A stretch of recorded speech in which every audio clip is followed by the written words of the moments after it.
The broadcast is now starting. All attendees are in listen-only mode.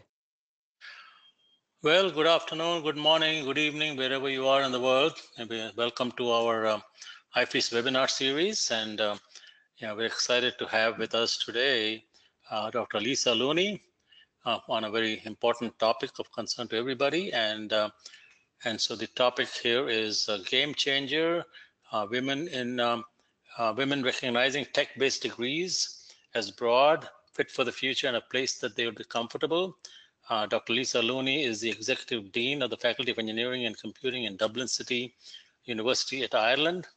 And just a quick brief on her background. She is a member of the senior management group of the university, obviously, and then her disciplinary background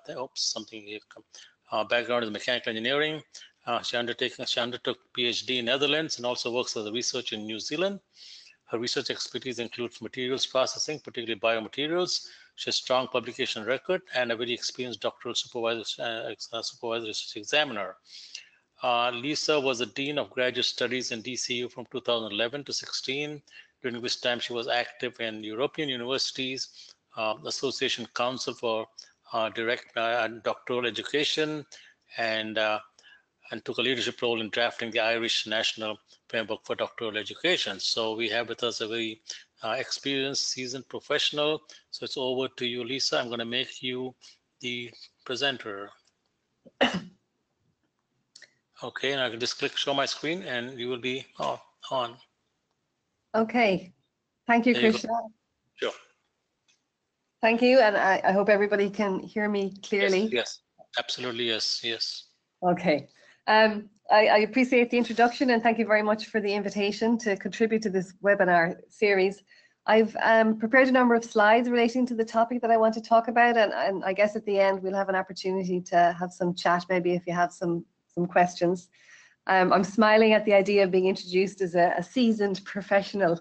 We always like to think we're younger than we are, but I guess with the number of years I have under my belt at this stage, I probably justify that description. What I'd like to do is maybe start with just a little bit of an introduction, because I'm conscious that this is a global webinar and people may not know that much about Ireland, may not know that much about the institution that I work at, or our faculty, and it's important as a context, I suppose, for the points that I want to make. So Ireland is a little country on the edge of Europe, so we're part of the European Union. We have under 5 million of a population, and that population has changed quite significantly in the last 15 or 20 years. We have, I think, around 15% of our people now who have come to Ireland from abroad, which is a very new thing for us. So it's becoming a more diverse society than it would have been. We, along with many other countries, were subject to the economic shock that traveled around the world in 2008, and essentially our economy crashed is probably the best way to describe what happened. But the good news is we have recovered very well from that crash. We're back up to almost full employment. And in terms of engineering, we now have a thriving ICT sector. Pharmaceuticals are very strong. Areas like biomedical engineering are very strong. So the country is doing quite well.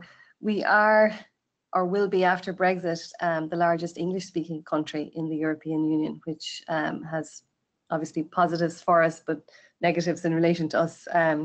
And the United Kingdom as being our largest trading partner. So we are looking forward with, I suppose, some concern about the economic well-being in the next few years.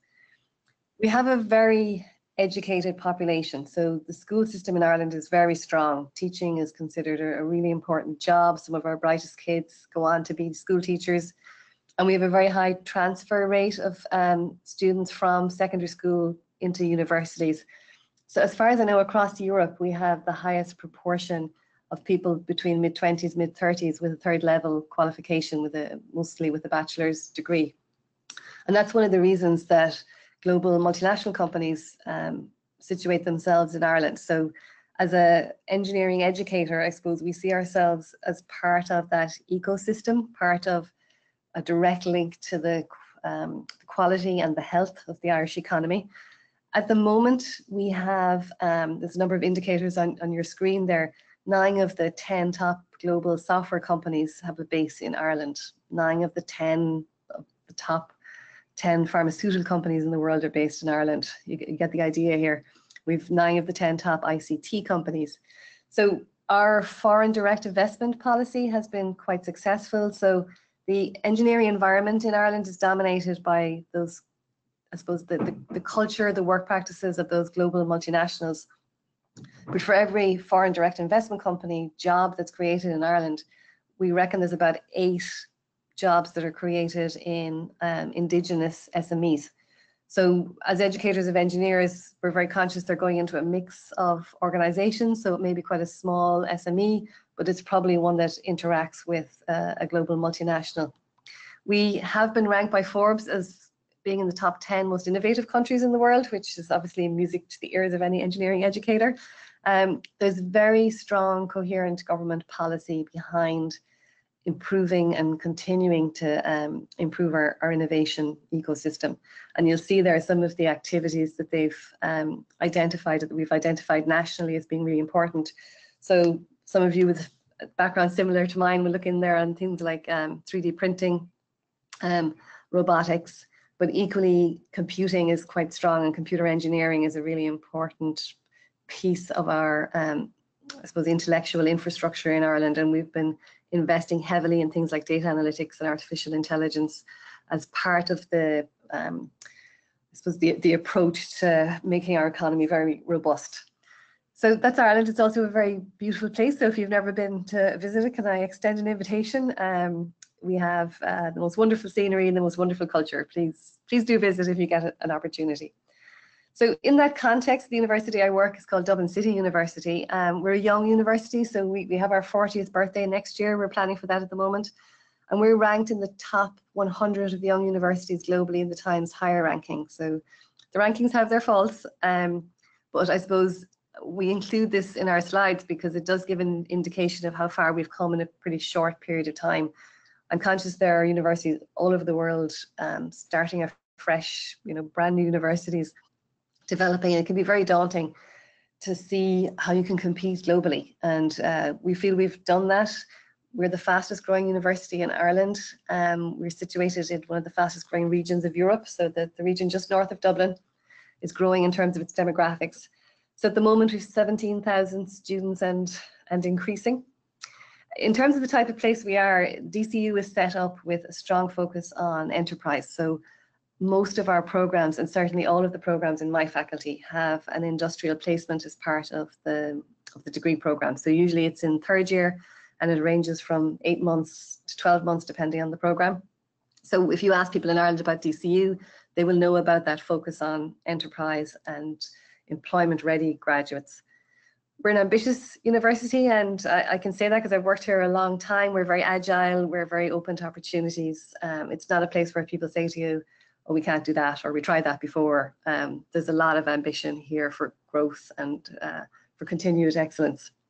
It's research intensive, so we have about 800 PhD students at the moment, I think, and that's a number that's growing. And we have a strong emphasis on equality and educational opportunity. So we would have the longest established and largest access program of any university in Ireland. So it means that our students come from quite a broad mix of socioeconomic backgrounds. Unfortunately, we don't get as many of those students as I'd like into engineering, and that's often because they haven't had the opportunity to develop the math skills they might need. But across the university, we do really well in terms of access. We also, and it's worth mentioning just in a conversation about education, have one of the largest faculties of education in Europe. So we have over 4,000 students in one of our faculties, which is called the DCU Institute of Education. It's a relatively new addition to the university. We incorporated a number of colleges of education over the last few years. But it's important because I suppose as engineering educators, it has brought to within DCU a range of expertise around how to teach, to go with our particular expertise about how to teach our discipline. And that's beginning to bear fruits in terms of a number of partnerships between individuals. But equally, as I look to the future, I think it's going to be key in terms of how we develop all of our teaching in the university. And just some sense of the faculty that I head up, we have about 2,000 students across undergraduate, postgrad taught and postgrad research students. We have accredited bachelor's programs, so these would be, they're part of the Washington Accord through Engineers Ireland, so equivalent to ABET accreditation in the USA, in mechatronics engineering, mechanical manufacturing engineering, electronic and computer engineering, and biomedical engineering. And we operate a common entry to those, so school leavers can decide to do a specific one of those, or they can just say, I just want to do engineering in first year, and then I'll decide afterwards. So we try and be flexible around that. We also have bachelor's programs in computing, computing with business, which we call enterprise computing, and a new program in data science, where we haven't had our first graduates yet, but it's a growing area. At master's level, we have programs in things like advanced manufacturing, Internet of Things, software, data analytics, artificial intelligence. You can see our offerings probably mirror the types of industries that I talked about as being key in Ireland. And probably worth mentioning, we're members of the European Society for Engineering Education, which is one of the member societies of your association. Just some photos here. So we do a lot in outreach. So the top left-hand side of the screen there is our Compute TY program. So we run week-long programs for students who are about 15, 16 years old. And we teach them either programming or web design or sometimes robotics. So to give them an insight into what engineering is about. And that's at a stage before they have to pick their subjects for their senior cycle at secondary school. We have a strong emphasis on trying to get girls into that program.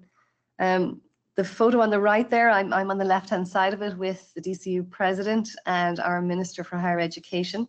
And that was us launching in one of our new masters online. So as of next September, we'll be running 3 masters online. And those are interesting because they're industry-led. The development work was funded by industry organizations, but they worked very closely with our research centers and our research leaders in the relevant areas to develop these particular master's programs. And those will be offered to people who are working in the member companies in the first instance, but in years to come, we will offer those more broadly and globally. And just one other piece of news that was important for us in 2019, we got a lot of funding for new centres for doctoral training. So we'll be ramping up to about 120 doctoral students across the 4 areas that are linked there, starting from this September. So if any of you have bright engineering minds who are looking to come to Ireland to do a PhD, I think all of my colleagues are recruiting PhD students at the moment.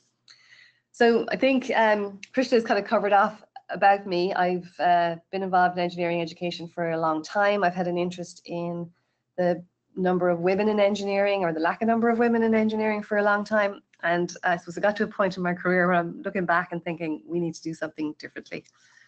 So back to the topic that I was due to be talking about. And I'm proposing that we need to add something into the mix of what we've already been doing in order to turn the dial, if you like, on the number of women in engineering or technology-based degrees, is how I frame it, because that encompasses computing for me. And I want to give you a bit of background as to what's happened in Ireland, because I know there are parts of the world where this is quite different and there are cultural factors at play here. So, you know, the background may not fit in every country. But in Ireland, we've had concern about the take-up of STEM degrees, STEM subjects at secondary school for a long time. And the most recent report that was done for the government was this one on STEM education in the Irish school system, because obviously if young girls are not interested in science and technology by the time they get to be 18 or 19, they're definitely not going to be interested in science or technology. And an awful lot has been going on. So if you look back over the last 30 years, there's been a huge amount of work has gone into trying to explain to young girls, to their moms and dads, their teachers, about how exciting science-based degrees can be, really trying to get across to them the impact that those degrees have on people's quality of life, and tapping into this idea that girls are maybe quite interested in helping people and having an impact on the environment and that type of thing.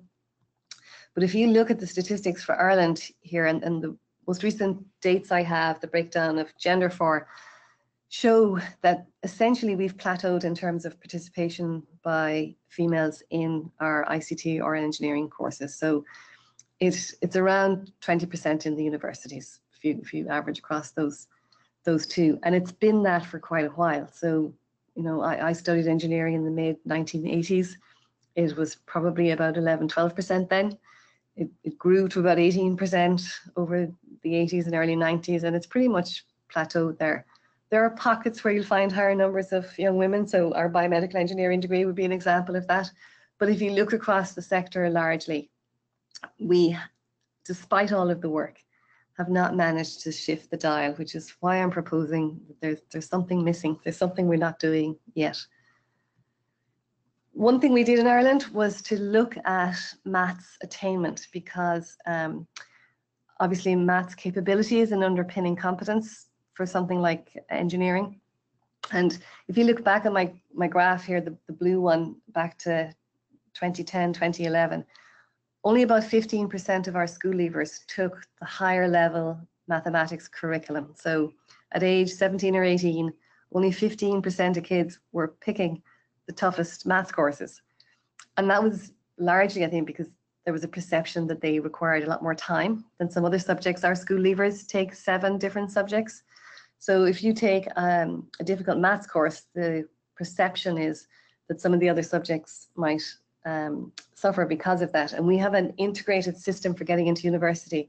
So all of the universities are involved, and students apply according to the points overall they get in their leaving cert examinations.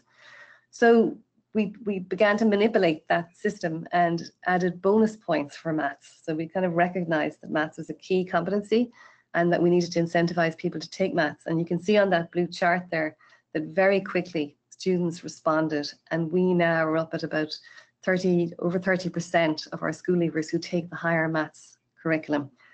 And that's wonderful, because it means we now have a pool of young people who are well armed to go into technology-based degrees.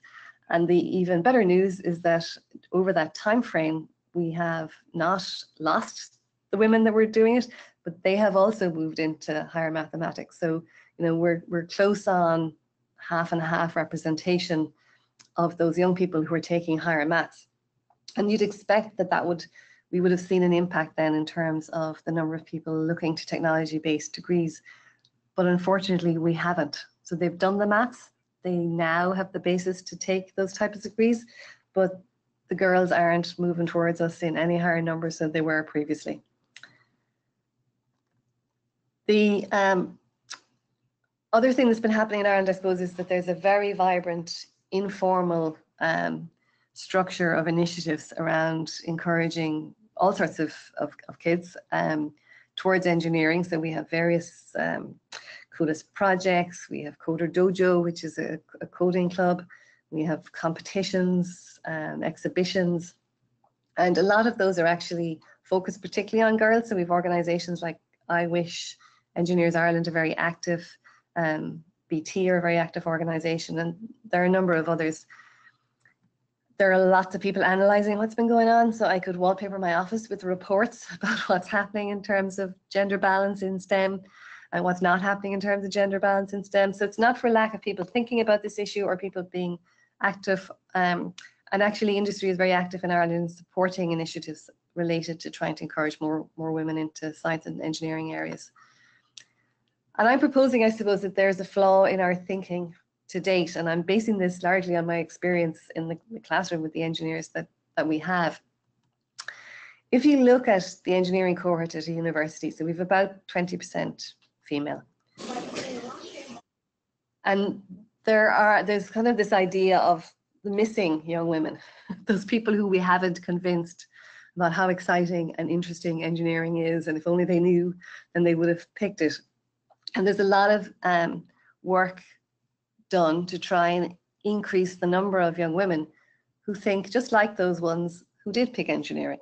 So there's this kind of an idea that if we just had more who were as excited and interested and focused on becoming engineers, then they would pick it and we could increase the number of girls in the classroom. But if you look at the young men in the classrooms, I reckon there's about 20% of those who are very focused, who've researched really well what they want to do, understand the profession that they're joining, and pretty much mirror the girls who are in the class. But there's an awful lot of other young men in the classroom who are present. They've picked the course, they've arrived and they're studying, they're doing fine, but they're not really like that top 20% in terms of motivation and understanding. They are not sure they want to be engineers, actually. They're not sure what they want to do with their life later. But they don't have any confidence gap that engineering is something they could do. So, you know, when they were looking down the list of possible options and they mentioned engineering, they were probably met with a lot of nodding heads in their family and people saying, oh yeah, that'd be a good idea for you. And they weren't afraid of taking it on.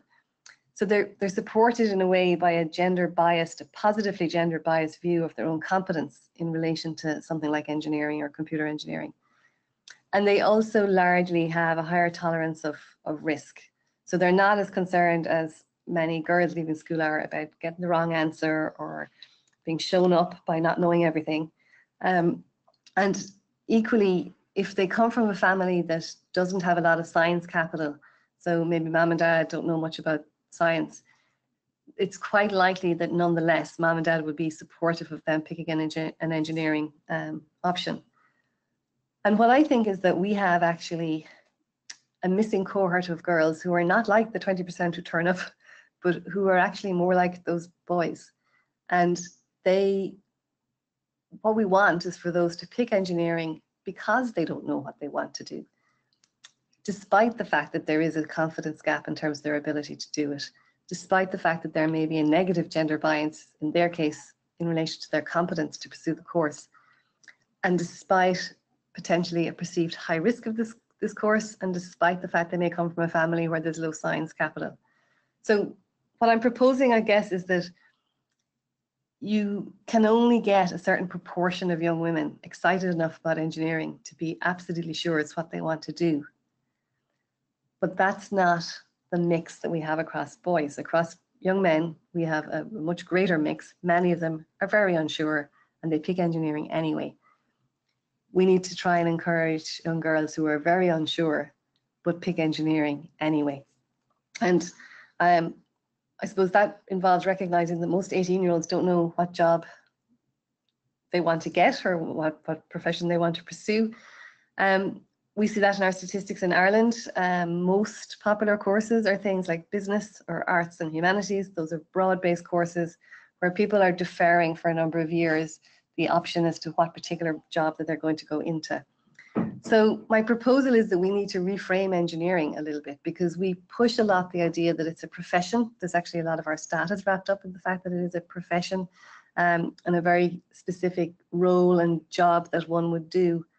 But I think if you're talking to people who are 16, 17, 18 years of age and are not at all sure about what job they want to do, it's important that we explain to them that engineering is a multi-opportunity degree.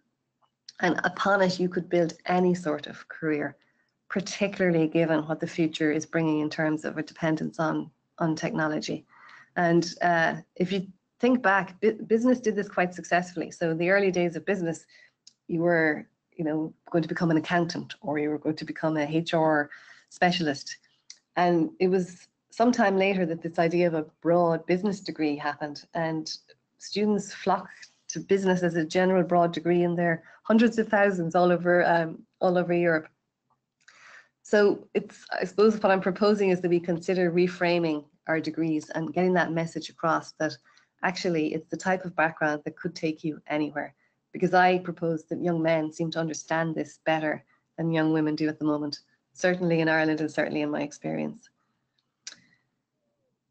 My second descriptor, I suppose, for the point that I'm making is that the degrees need to be reframed as being fit for the future.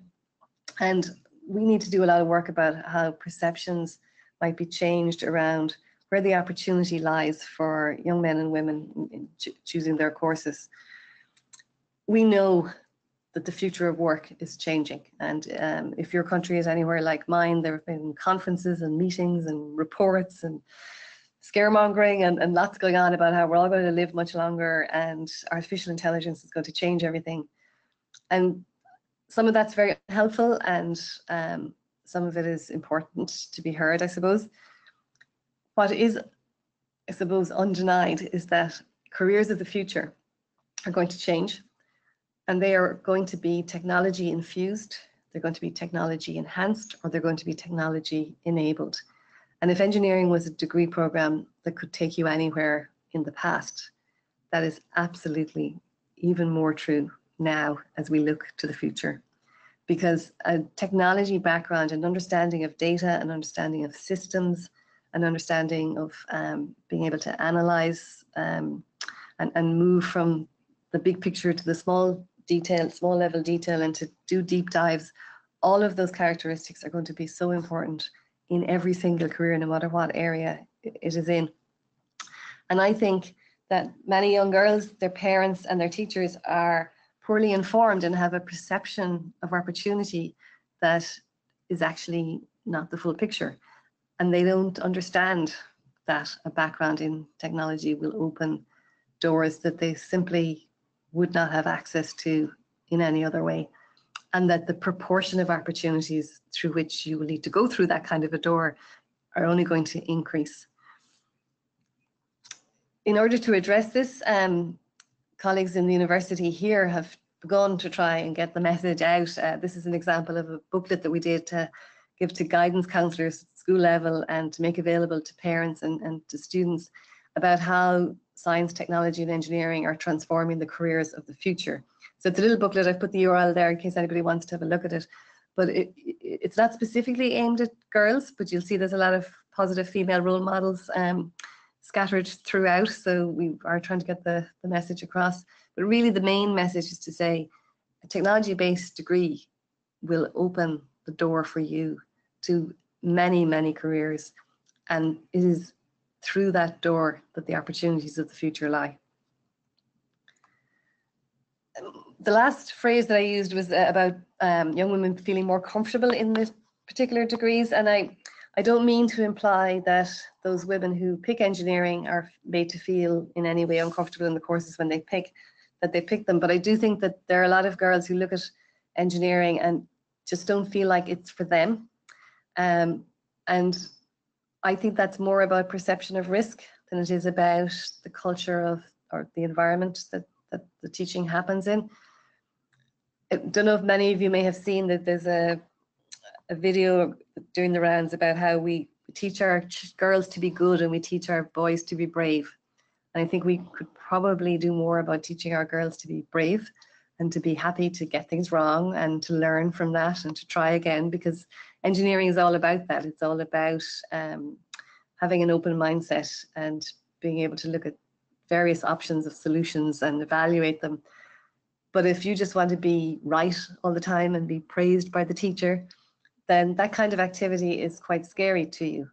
And I think that rightly or wrongly or directly or indirectly, that message gets out to girls that the way we teach, what we teach, how we assess and how we reward is such that they would find that intimidating. And that's because maybe of the school system or the background that they've come from. And there's work to be done, both working with the girls themselves, but also within our teaching environments to address that. And one of the things we're doing in DCU, we've called the project Fiausú. So Fiausú is an Irish word, a Gaelic word, which means to make better. And we're tapping into some ideas that were developed in Olin College in the United States of this idea of 6 minds of an engineer. And while we have worked very hard to get and maintain accreditation, and will certainly continue to meet that standard, we're beginning to look at our culture in terms of how we teach and how we show continuity, I guess, from the first year through to the 4th year of the program, and how we give balance in terms of the different aspects of the minds of an engineer that we're developing. So you might see there a mention of the mindful mind, and that doesn't mean mindfulness in the sense that it's currently understood in Ireland. It's more about being deliberate about mindset, and I'm talking specifically about learning mindset in this case. Some of you may be familiar with the work of Carl Dweck around learning mindset, and I do believe that only an open learning mindset is compatible with engineering. So we're beginning to be quite open with the students and with each other as educators, I guess, around things like the learning culture, the learning mindset, learner behaviors, and how all that fits into inclusiveness and both young women and young men feeling involved, comfortable, and developing in the context of the programs that we're offering them. So that's something I hope to talk more about at the upcoming conference in November. So I kind of notionally have put together some posters here that I think we might begin to look at putting into some Irish schools and to try and challenge young girls. And I guess they kind of capture what I'm trying to say here, is that we should be saying to our young women that the opportunity in the future will overwhelmingly be technology enhanced, enabled, and technology relevant. And the best way to take the risk out of their career is to arm themselves with a technology-based degree, and it will reduce their career risk. Essentially, the message is this is the best thing you could do for yourself, given the future that we're facing. And the little add on here about you don't have to be a genius is that well-documented sense of imposter syndrome that a lot of girls suffer from. I mentioned earlier that they do very well in higher level maths, but for some reason they don't seem to perceive that that arms them enough to take on an engineering degree. And I'm all for directly challenging some of the things that might be going on in people's heads as to why they wouldn't pick such a degree. You know, girls might be worrying it's too hard, but there's no data to show that they would find it that it's too risky. But again, there's no data to back that up. Issues like perfectionism are the enemy of young women as they head out of secondary school and into third level. And again, we just need to call that out and challenge it. And the final one there, but I couldn't find it interesting.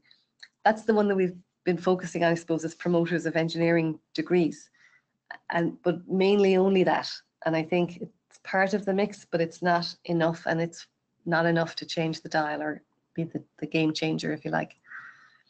So that was really what I wanted to cover. I'm not really sure, Krishna, whether I did about a half an hour there. I'm not sure if that's what you'd planned, because it's the first time I've done one of these. Okay. No, that's great, terrific. So let's engage in a little conversation here, and I'd like participants to jump in and send a text message. I'm going to kind of put a few people on the spot, see if they have any comments to make. Some people that are recognized in the audience, and I think let's see. I don't know if let's see. And Bill doesn't seem to have his microphone on. Bill Williams from Portugal. I don't know if he doesn't have his microphone on. Let's see if anybody has any comments, questions coming up. Let's go to perhaps anybody have any comments, questions? How about the gentleman Michael Perrier from Canada? Would you have any comments to make on this issue, Michael? I can unmute you if you wish to chat a little bit. Yeah, Michael, Mindy, a few others around. If you're in the mood for it, I can unmute you or check. Let's see. In the mood for questions, Michael, comments, Mindy. Let's see. Anybody else? How about Divya Nalla? Do you want to make any comments here, Divya, from India? No. No. No comments as of now. You don't want to. I've unmuted you. Do you want to talk, Divya? No, I don't have anything to say. Okay. Let's see. We'll wait for a bit. See what. I'd be interested to know whether this is an issue in other countries, India, whether it's the same issues. Yeah. Yeah, that's a good point. Let's ask that question, since we do have quite a few from India. I think I know having spent my life in the U.S., I know it's a big issue in the United States, but I'd like to see from the Indian perspective, is this an issue or not, and so on. Let's see if anybody from. Let's see, Ajit Shukla, would you like to comment on that? Is this an issue in India? This kind of women issue? Ajit, you want to jump in?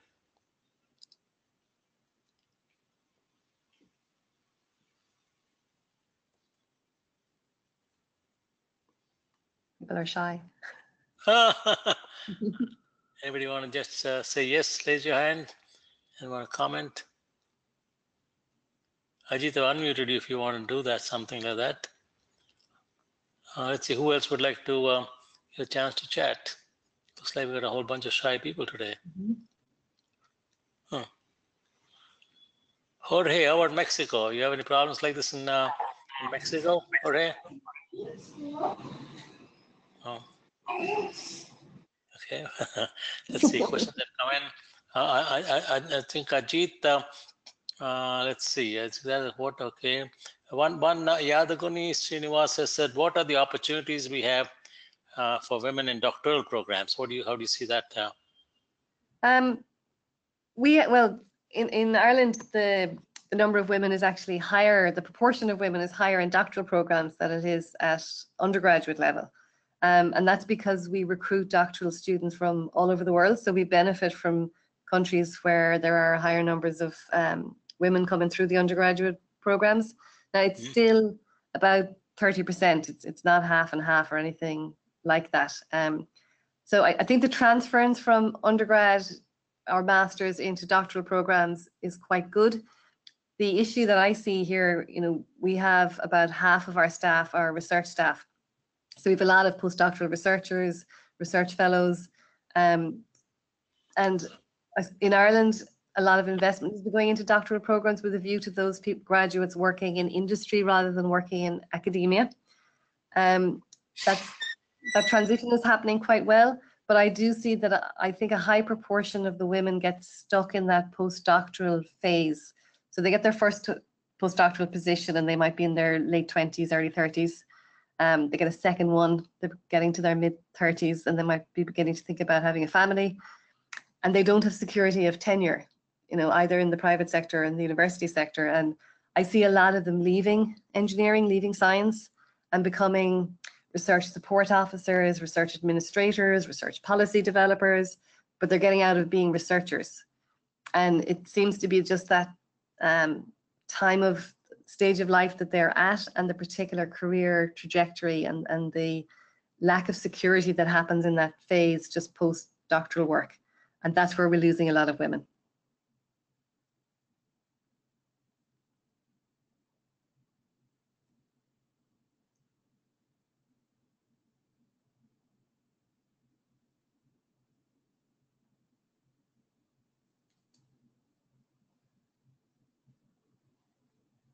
Krishna, I'm just checking you're still there.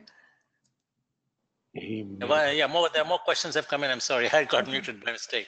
So yeah, the next question was about this mindset, 656 mindset. What you had a slide on there, yeah, which had the mindset. Yeah, this one here. Yeah, tell us a little bit more about this.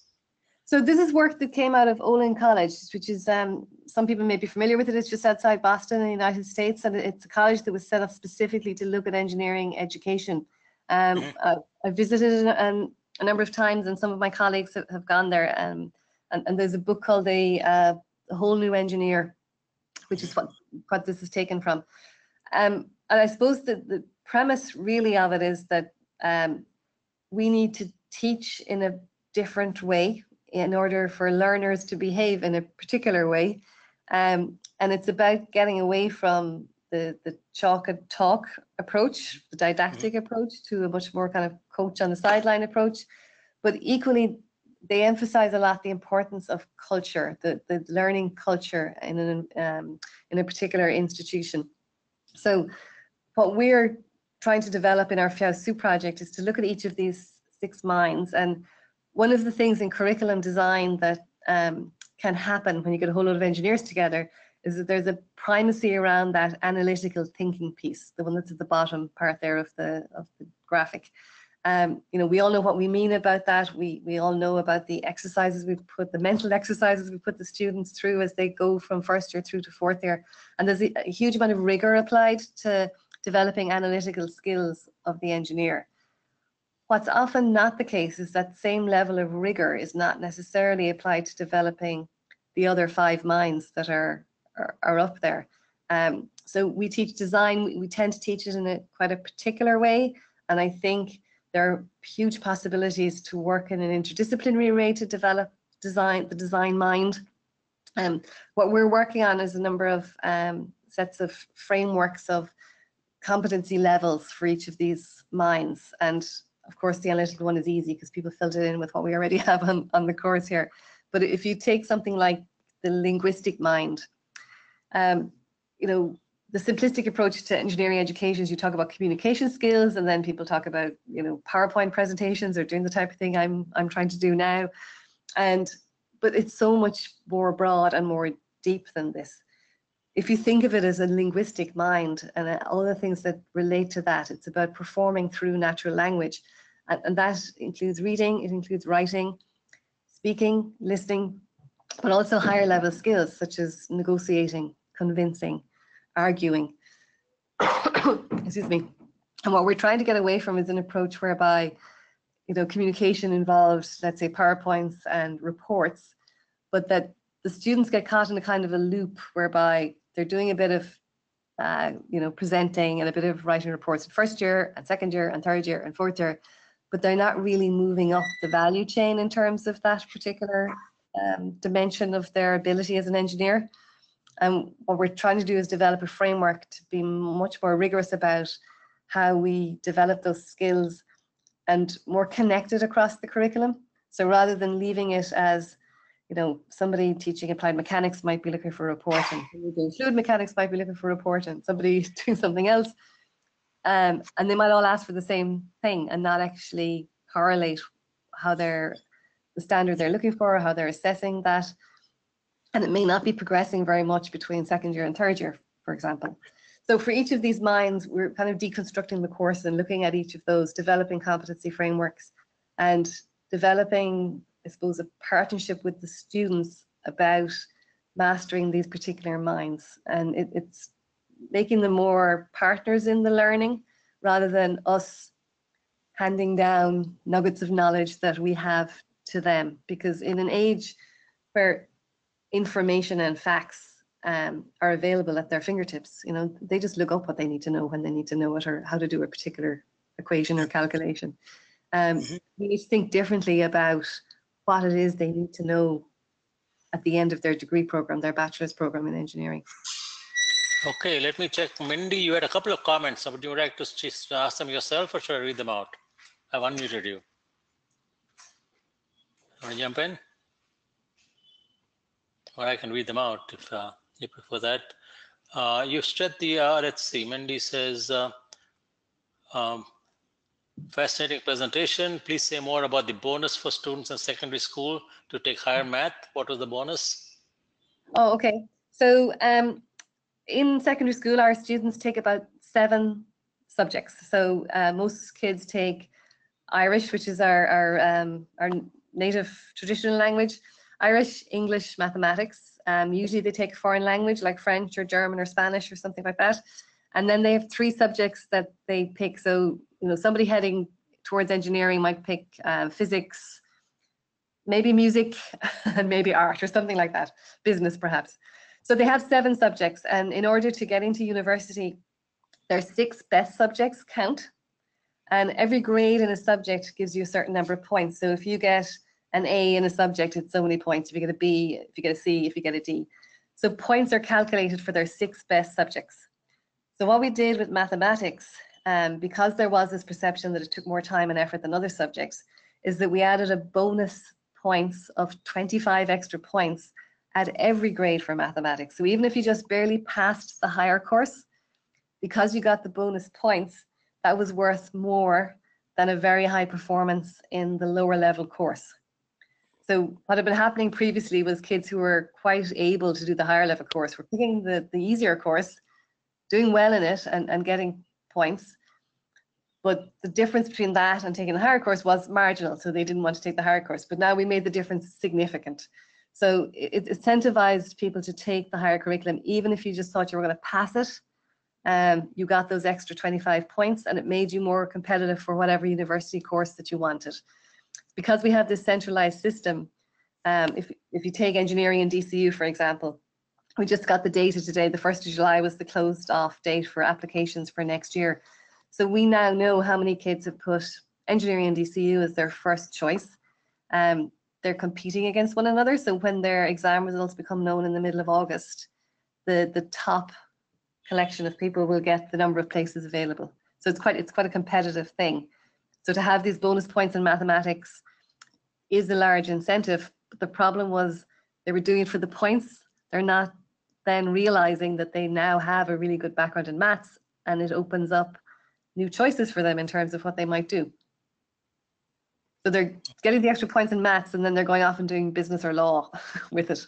That's a good thing from a population point of view, that we have more people who are better at maths, but it would be better if more of them realized it could open a door to engineering to them. Now the comment from Mindy is, have you stressed the opportunity of engineers to work with community groups to design community desired solutions to problems in their communities, which that engineers can address with different types of approaches?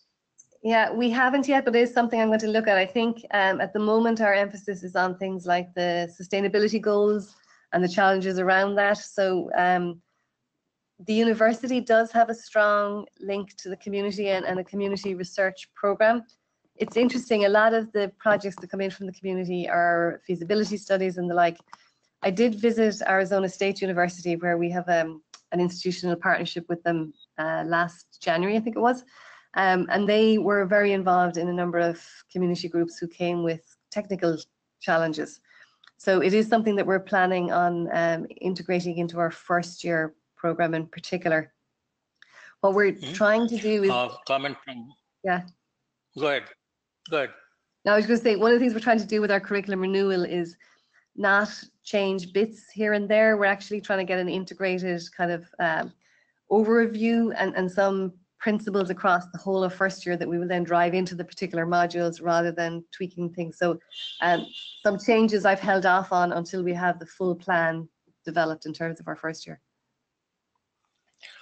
Okay, comment from Bhavsar Vishwesh says that you mentioned something about engineering has to be reframed. I think a little elaboration for that, please. Yeah, so I think if you look at all that effort that's been going in the last 20 years in Ireland anyway on promoting careers and engineering, STEM careers, engineering careers, right? The emphasis has been on how exciting it is, how there are people who've done it. So you get this role model piece, you know, showing off women who've achieved in those areas. And there has been an effort to show how lives are changed. So, you know, the biomedical engineering one is very easy to talk about because immediately people see quality of life issues if you're working on new hip implants or new heart valves or what have you. But we've never really tried to adjust what it is we're selling here, right? So in terms of engineering, what we're selling here is a professional accredited program leading to a particular kind of job. So what we've been trying to do is show how exciting and interesting that job could be, but we've never actually opened it out and said, well, maybe you won't do that job, but maybe you'll take your engineering background and go into, I don't know, nursing later. Maybe you'll start a business. Maybe you'll teach. Maybe you'll, I don't know, one of those many hundreds of jobs we don't even know that exist yet. And I think as the world of work is changing and the degree of uncertainty about what the jobs are grows, that having just that one view of engineering as a professional qualification that heads you into a particular kind of a role is limiting, and it's not helping us in terms of trying to get more women into the courses. So that's what I mean by reframing it. So what we've tried to do to date is show how exciting and interesting the version of engineering that we followed is. And what I'm trying to propose is maybe not everybody is going to take their engineering degree and do that with it. Maybe they're going to do something else, particularly in the future we're facing into. And in the same way that doing an arts degree is a good thing to do, you know, for whatever you might do later, or a business degree is a good thing to do for whatever you might do later, engineering would be a good thing to do for whatever you might do later. I think boys get that, but girls don't.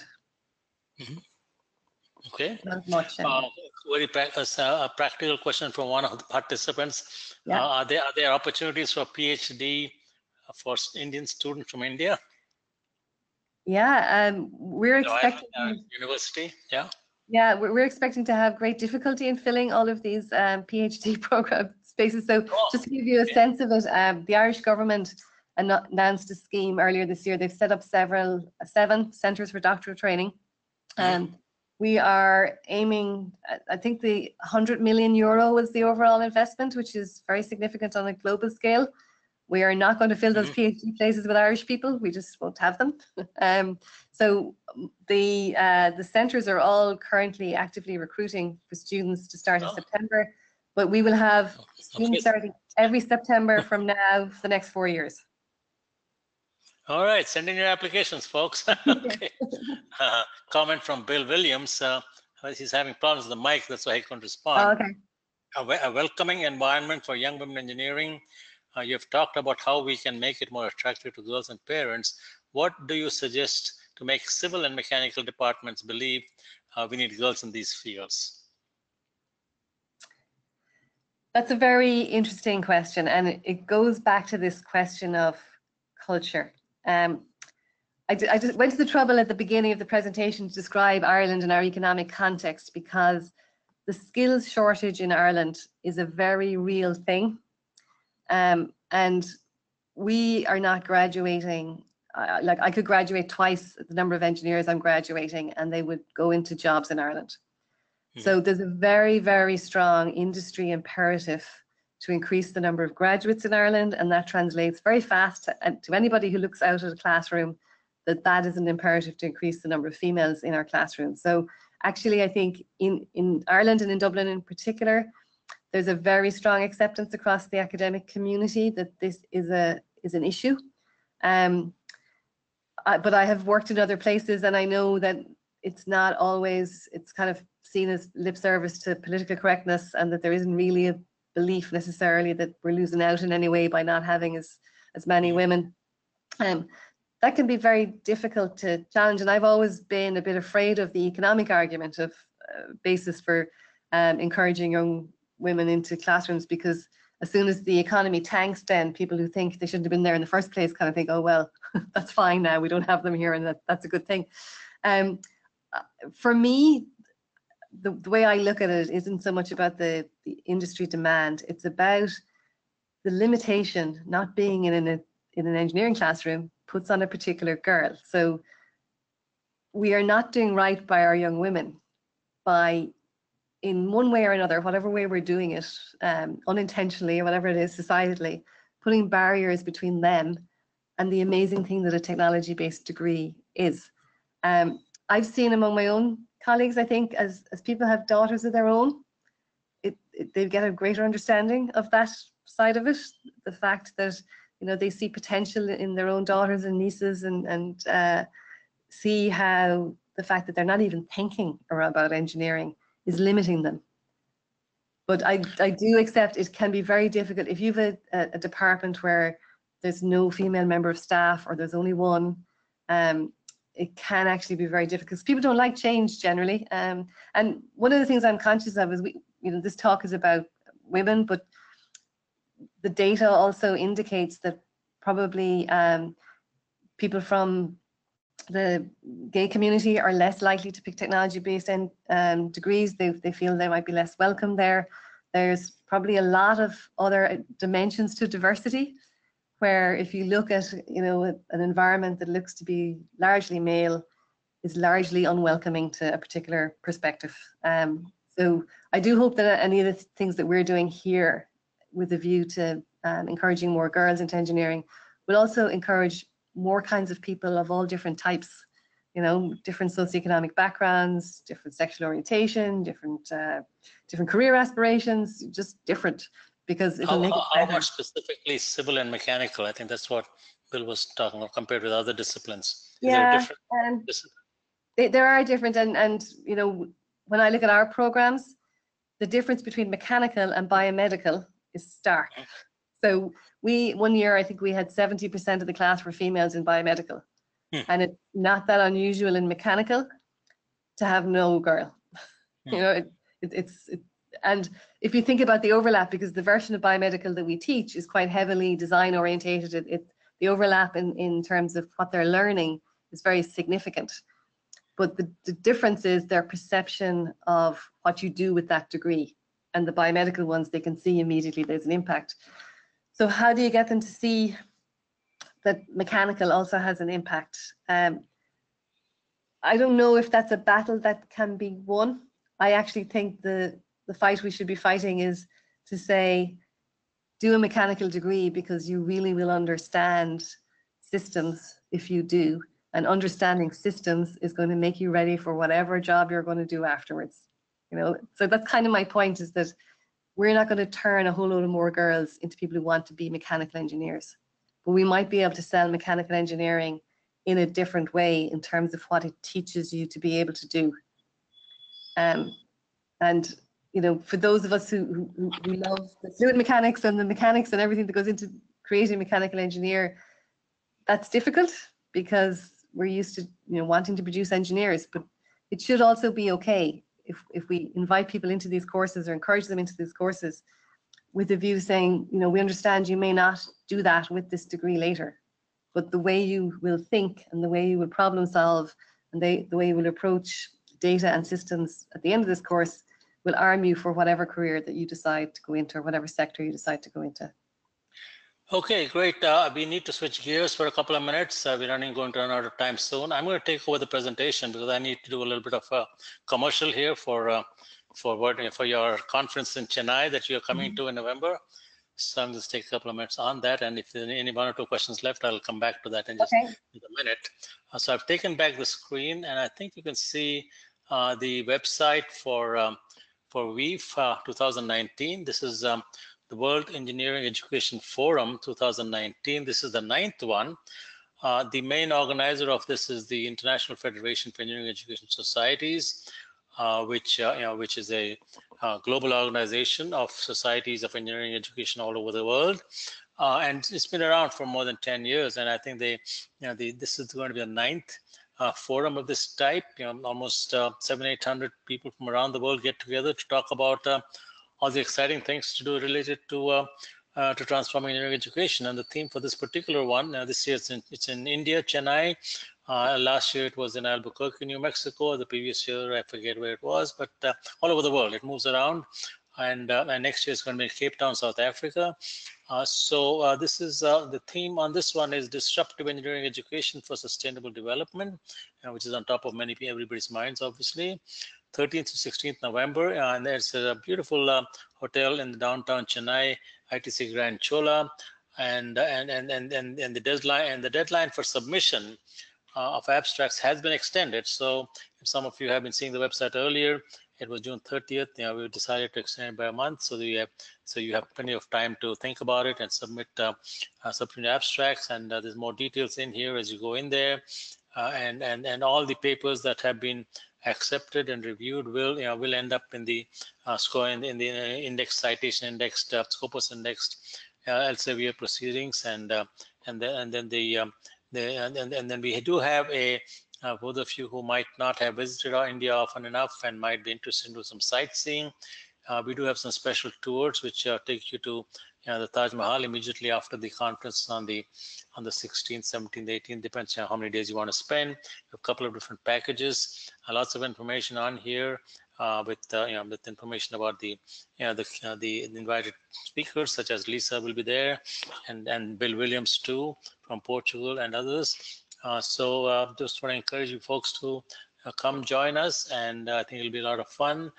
So really want to get to that, and so I guess with that I'm going to call it end. Do you have any last comments to make, Lisa? No, just to say thank you all for tuning in, and it's been interesting. I haven't done one of these before, so it was an interesting exercise to do, and I look forward to meeting those of you in Chennai who are going to be there. Okay, thank you very much, Lisa, and good night, good evening, good morning, wherever you are. Okay. Okay. Thanks. Bye-bye. Bye.